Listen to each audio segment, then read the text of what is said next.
नमस्कार, मी निकिता. आपण पाहतायत LS मराठी. पाहुयात महत्त्वाच्या हेडलाईन्स. संसदेच्या अधिवेशनाचा आज शेवटचा दिवस. विद्यार्थ्यांवरील लाठीचार्जबाबत आज अमित शहा काय बोलणार यावर सर्वांचं लक्ष.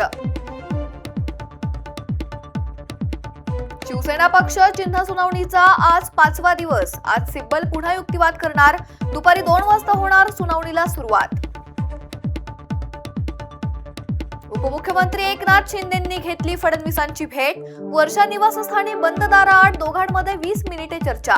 शिंदे फडणवीस भेटीने राजकीय चर्चांना उधाण. अमित शहांनी लाठीचार्जसाठी संसदेत माफी मागावी.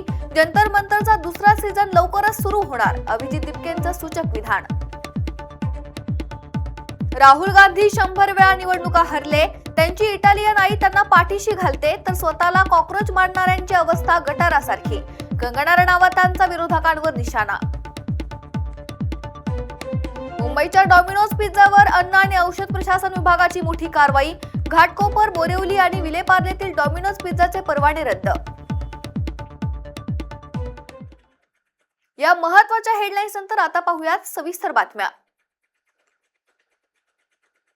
मुंबईत लोकसभेतील विरोधी पक्षनेते राहुल गांधी यांच्या विधानावर प्रतिक्रिया देताना उपमुख्यमंत्री एकनाथ शिंदेंनी राहुल गांधींवर जोरदार टीका केली आहे. परदेशात असताना ते सातत्याने देश आणि पंतप्रधानांची बदनामी करतात असा आरोप शिंदेंनी केलाय. विरोधी पक्षनेत्याने आपली जबाबदारी गांभीर्यानं आणि जबाबदारीने पार पाडली पाहिजे. केवळ अर्धवेळ राजकारण करून चालणार नाहीये असा टोला देखील शिंदेंना लगावलाय.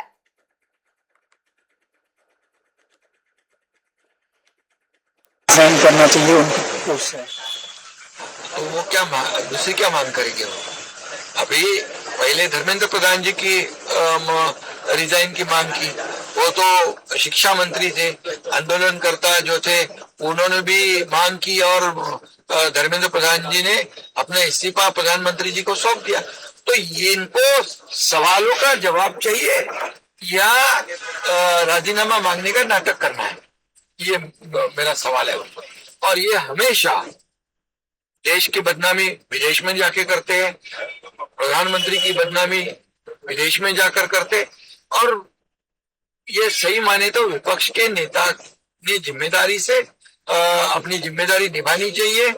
और ये ऐसा पार्ट टाइम पॉलिटिक्स करके नहीं चलता है. ये यहाँ पर विपक्ष का नेता जो है इसको बहुत बड़ा मायने रखने वाला ये ओहदा है, पद है, पोस्ट है. इसकी गरिमा उन्होंने रखनी चाहिए. इतना ही मुझे कहना है. जंतर मंतर येथील आंदोलनाचा दुसरा भाग लवकरच सुरू होणार असल्याची घोषणा काँग्रेस जनता पार्टीचे संस्थापक अभिजित दिपकेंनी केली आहे. सोशल मीडियावर नागरिकांकडून याबाबत सातत्याने विचारणा केली जात असल्याचं सांगत त्यांनी या आंदोलनाचे संकेत दिलेत. इंस्टाग्रामवर अनेक नागरिक आणि समर्थक जंतर मंतरचा भाग 2 कधी सुरू होणार असा प्रश्न विचारत होते. त्या सर्वांना उत्तर देताना त्यांनी हे आंदोलन लवकरच तीव्र स्वरूपात पुन्हा सुरू होणार असल्याचं जाहीर केलंय. दिल्लीत पक्षाच्या बैठकीसाठी हॉल मिळू नये म्हणून भाजपकडून जाणीवपूर्वक दबाव आणला गेल्याचं सुद्धा त्यांनी सांगितलंय. बहुत सारे लोग इंस्टाग्राम पर कमेंट कर रहे थे कि सीजन 2 कब आने वाला है जनता लोगों को मैं कहना चाहता हूँ जंतर मंतर का सीजन 2 बहुत ही जल्द शुरू होने जा रहा है. राष्ट्रवादीचे नेते आणि आमदार जिशान सिद्दकींना पुन्हा एकदा जीवे मारण्याची धमकी मिळाल्याची माहिती समोर आली आहे. धमकीचा संदेश आणि व्हॉइस नोट मिळाल्यानंतर मुंबई पोलिसांनी या प्रकरणाची गंभीर दखल घेत तपास सुरू केलाय. बाबा सिद्दीकी यांच्या हत्या प्रकरणानंतर जिशान सिद्दीकी यांना यापूर्वीही धमक्या मिळाल्या होत्या. यावेळी बाबा सिद्दीकी हत्या प्रकरणातील फरार आरोपी जिशान अख्तर यांनी व्हॉइस नोटद्वारे धमकी दिल्याचा दावा केला जातोय. या घटनेनंतर जिशान सिद्दीकी यांच्या सुरक्षेत वाढ करण्यात आली आहे.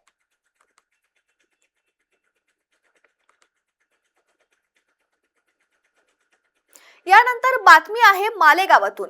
मालेगावातील मतदार वाढीवरून भाजप नेते किरीट सोमय्या यांनी गंभीर आरोप केलेत. 2009च्या तुलनेत 2024 मध्ये मालेगावात सुमारे 1 लाख मतदार वाढले असून यातील तब्बल 90,000 मतदार कुठून आले असा सवाल सोमय्या यांनी उपस्थित केलाय. तसेच मालेगावात 77,000 बोगस किंवा अपात्र मतदारांनी अर्ज केल्याचा दावा करत या अर्जांची कडक पद्धतीने तपासणी आणि चौकशी करण्याची मागणी देखील त्यांनी केली आहे.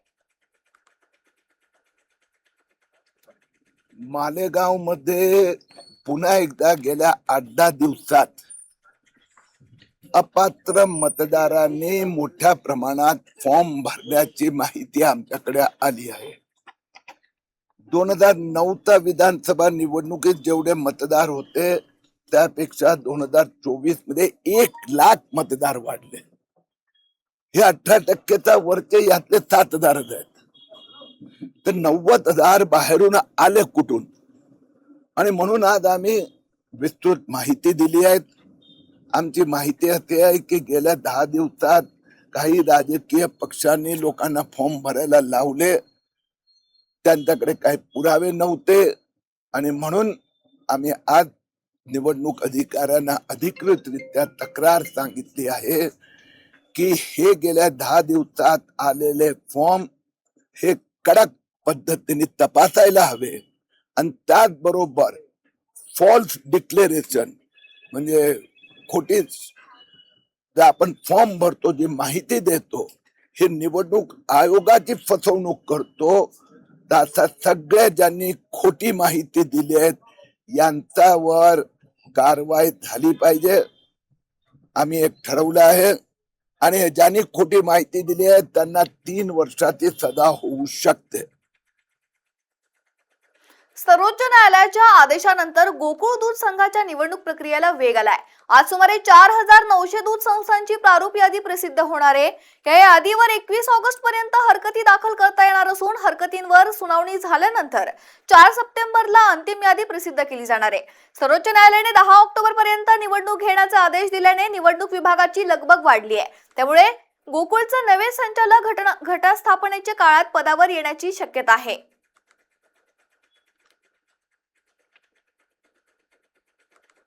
शरद पवारांच्या राष्ट्रवादीच्या नेत्या रोहिणी खडसे यांनी शेतात साप पकडलाय. अनेक बिनविषारी साप शेतीतील पिकांचं नुकसान करणाऱ्या उंदीर आणि इतर जीवांवर नियंत्रण ठेवत शेतकऱ्यांसाठी महत्त्वाची भूमिका बजावतात. त्यामुळे सापांविषयीचे गैरसमज दूर करून त्यांचं संवर्धन करण्याची गरज असल्याचं रोहिणी खडसे यांनी सांगितलंय.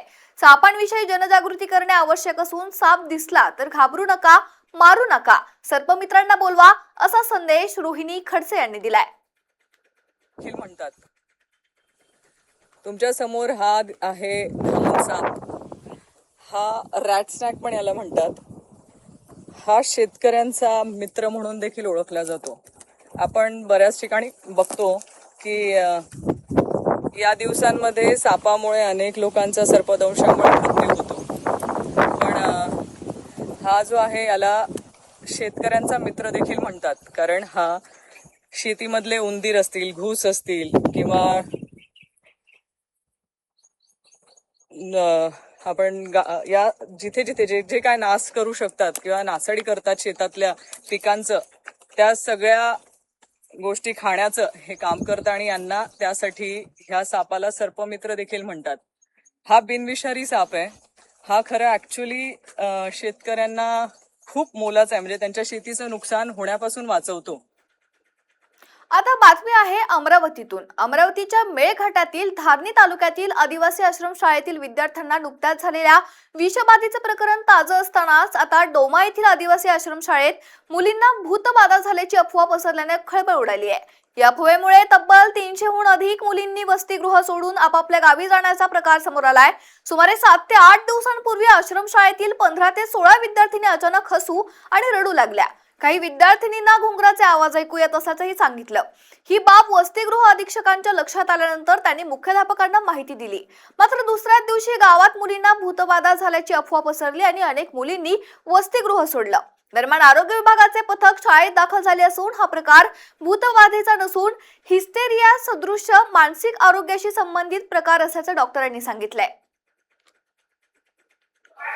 दुर्भाग्य नव्हतीच, कारण की त्याबद्दल दवाखान्यातली मंडळी, सायकाट्रिस्टची टीम यांनी ते एक सिव्हिअर हिस्ट्रिका म्हणून सांगितलं. जसं एखाद्या मुलाला वाटलं की मला होत आहे आणि बाजूच्या विद्यार्थिनीला वाटलं मलाही होत आहे, त्यामुळे ते एकमेकांना पाहून त्या अशा झाल्या संदर्भात असा निष्कर्ष सायकाट्रिस्ट टीमने काढलेला आहे. त्या सर्वच मुलींची तब्येत चांगली आहे आणि त्यांच्या संपर्कात आहेत. त्या संदर्भात अनिसची पण टीम येऊन गेली. अनिसच्या टीमने एकताईला पण व्हिजिट दिली आणि काल त्यांनी मला सांगितलं की त्या सर्व मुली चांगल्या आणि त्या सगळ्या मुली शाळेत यायला तयार आहेत. या सविस्तर बातम्यानंतर आता घेऊयात महत्त्वाच्या घडामोडींचा आढावा वेगवान घडामोडींमध्ये. परभणीत विद्यार्थ्यांच्या विविध न्याय मागण्यांसाठी आंदोलन, झारखंड आयोग आणि इतर परीक्षांमधील पेपर फुटी तसेच परीक्षा प्रक्रियेतील अनियमिततेचा निषेध. पुण्यात 5,000 बँक खात्यातून 10 कोटींची मनी ट्रेल, सीबीआय अधिकारी असल्याचं सांगत लाखो रुपये उकळले. प्रकरणाचा मास्टरमाइंड रील स्टारने हाँगकाँग कनेक्शन उघड. मुंबईमधील विलेपार्ल्यात आगीचा तांडव, 12 मजली निवासी इमारतीच्या 11व्या मजल्यावर लागलेल्या आगीत 4 जण जखमी तर 2 तासानंतर आगीवर नियंत्रण. परभणीच्या 108 रुग्णवाहिका सेवेचा हलगर्जीपणा उघडकीस, दंश झालेल्या रुग्णाला रुग्णवाहिका उपलब्ध नसल्याने मोटारसायकलवरून प्रवास करण्याची वेळ. यवतमाळमध्ये जुन्या वादातून डोक्यात वीट मारून गंभीर जखमी केल्याचा प्रकार समोर, कळंब पोलीस ठाण्यात आरोपी विरोधात गुन्हा दाखल.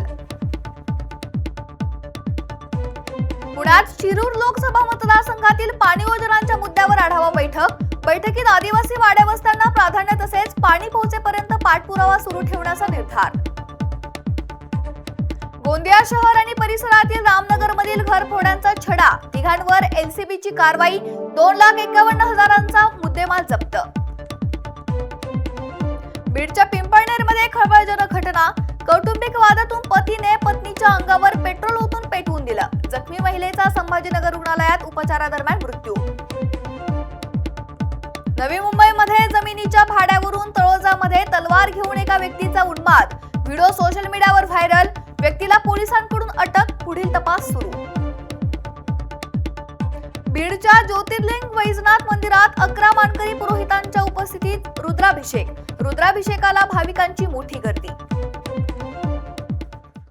या होत्या महत्त्वाच्या घडामोडी. पाहत रहा LS मराठी.